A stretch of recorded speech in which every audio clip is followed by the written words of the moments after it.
आज जो प्रोग्राम है बेसिकली हमने जो बच्चे आईआईटी और मेडिकल कॉलेज में जा चुके हैं उन बच्चों को हमने बुलाया है, उनको फेलिसिटेट हम लोग कर रहे हैं। और छोटे बच्चों को भी हमने बुलाया जो एलन का जो एग्ज़ाम होता है टैलेंट एक्स, उसके थ्रू उन्होंने एग्ज़ाम दिया है, उनमें उनको कुछ प्राइज़ मिला है और उनको कुछ स्कॉलरशिप्स मिले हैं। तो उन दोनों को फेलिसिटेट करने के लिए ये प्रोग्राम जो है रखा गया है। कितने स्टूडेंट्स? इसमें लगभग हमारे हो जाएंगे 250 के अराउंड हमारे स्टूडेंट्स हैं। ओवरऑल 500 का यहाँ पे अटेंडेंस। आज का प्रोग्राम में कौन कौन है डिग्निटरीज?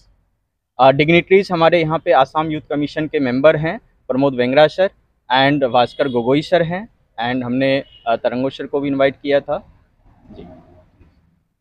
डिब्रूगढ़ ने बहुत एक बढ़िया प्रोग्राम अभी आज आयोजित किया है कि जिसके थ्रू अपने क्या जो छोटे बच्चे हैं उन्हें बचपन से ही एक टैलेंट दिखाने का मौका मिला है। हमने टैलेंट एक्स प्रोग्राम के थ्रू कि एक्चुअल लाइफ में कितना अपना को टैलेंट संघर्ष करना है कॉम्पिटिटिव एग्जाम को लेके, उसका एक छोटा सा एग्जाम्पल वो बचपन से एक स्टेप अहेड लेके बाकी लोगों से चल देंगे। और जैसे ही रिजल्ट एलन डिब्रूगढ़ के बहुत शानदार रिजल्ट है, जो 3 साल पहले हम लोगों ने कहानी चालू करी थी, उसके बाद में हम लोगों ने अभी यहाँ पर सिटी टॉपर, साथ में जीएमसीएच में जाने वाले बच्चे या आईटीज़ में जाने वाले बच्चे प्रोड्यूस करे गए हैं, जो इनकी महक है वो चारों तरफ फैल रही है। तो क्या है, हम लोगों ने जो आज का प्रोग्राम है बेसिकली वो क्या है, जो बच्चा सेलेक्ट हो चुका है उसके माध्यम से वो खुद ही बताए कि अपने छोटे भाई बहनों को कि हम लोग कैसे करके प्रिपरेशन करे गए हैं, जिसका हम लोग टॉपर शॉक कराया गया है कि बच्चों को एक परफेक्ट गाइडेंस मिल पाए। हम लोग तो बच्चों को बताते रहते हैं, बट छोटे बच्चों को एक परफेक्ट गाइडेंस उन्हीं के बड़े भाई बहनों के थ्रू मिल पाए जो ऑलरेडी इस बार प्रोग्राम में सक्सीड हो चुके हैं। ये हमारा प्रोग्राम हर वर्ष होता है और डिब्रूगढ़ में हम आज एसपीएस आयोजित किए हुए हैं और एसपीएस के माध्यम सक्सेस पावर सेशन के माध्यम से हम बच्चों को प्रोत्साहित करते हैं। वैसे बच्चे जो हमारे टैलेंट एक्स में अपीयर होते हैं और वैसे बच्चे जो हमारे 1 साल 2 साल कोर्स पढ़ते हैं इंजीनियरिंग और मेडिकल का, और वो एम्स में या फिर गुवाहाटी मेडिकल कॉलेज या असम मेडिकल कॉलेज या फिर अदर स्टेट के मेडिकल कॉलेजेस में जब दाखिला ले लेते हैं, जब उनका एडमिशन हो जाता है, तो उनके सम्मान में हम इस तरह का एक पावर सेशन आयोजित करते हैं। आज उसी के लिए हम यहाँ पे उपस्थित हैं और हमारे साथ यूथ कमीशन के मेंबर श्री प्रमोद भेंगरा सर हमारे साथ हमारे बीच उपस्थित है और इस कार्यक्रम को हम लोग बहुत ग्रैंड लेवल पे आयोजित कर रहे हैं।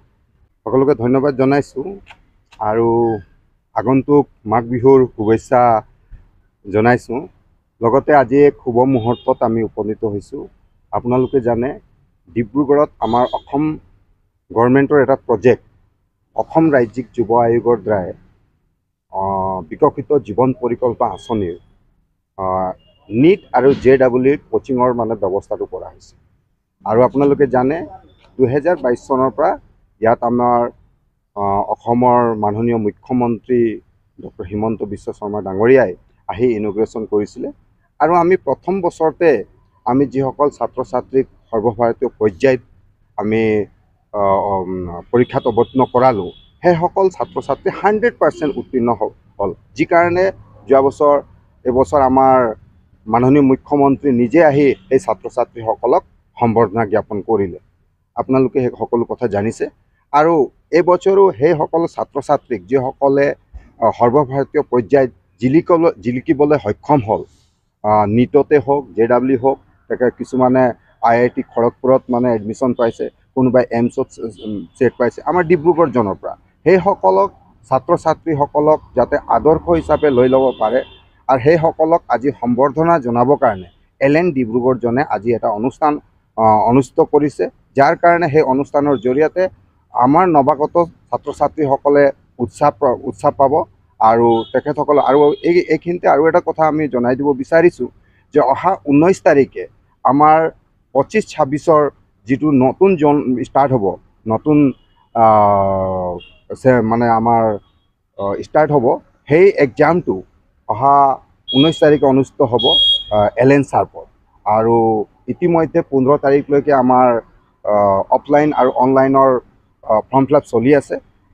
আমি আপোনালোকৰ জৰিয়তে যাতে ডিব্ৰুগড় জনত অন্তৰ্গত থকা ডিব্ৰুগড় জিলা, তিনিচুকীয়া জিলা, চৰাইদেউ জিলা, লখিমপুৰ জিলা আদি কৰি এই 5টা জিলা অন্তৰ্ভুক্ত থকা আমাৰ ছাত্ৰ ছাত্ৰীসকলে যাতে ফৰ্ম ছাবমিট কৰে আৰু তেখেতসকলে চৰকাৰে যি সুবিধা দিছে সেই সুবিধাৰ যাতে তেখেতসকলে লয় আৰু অনাগত দিনত যাতে আমি ডিব্ৰুগড় জোনৰ পৰা অধিক সংখ্যক আমি নিট আৰু জিৰ ক্ৰেক কৰা আমি ষ্টুডেণ্ট পাব পাৰোঁ, সৰ্বভাৰতীয় জিলিকিব পাৰে আৰু ইয়াৰ পৰা আমি ডক্টৰ ইঞ্জিনিয়াৰ যাতে ওলাব পাৰোঁ তাৰ কাৰণে আপোনালোকেও সহযোগিতা আগবঢ়াব।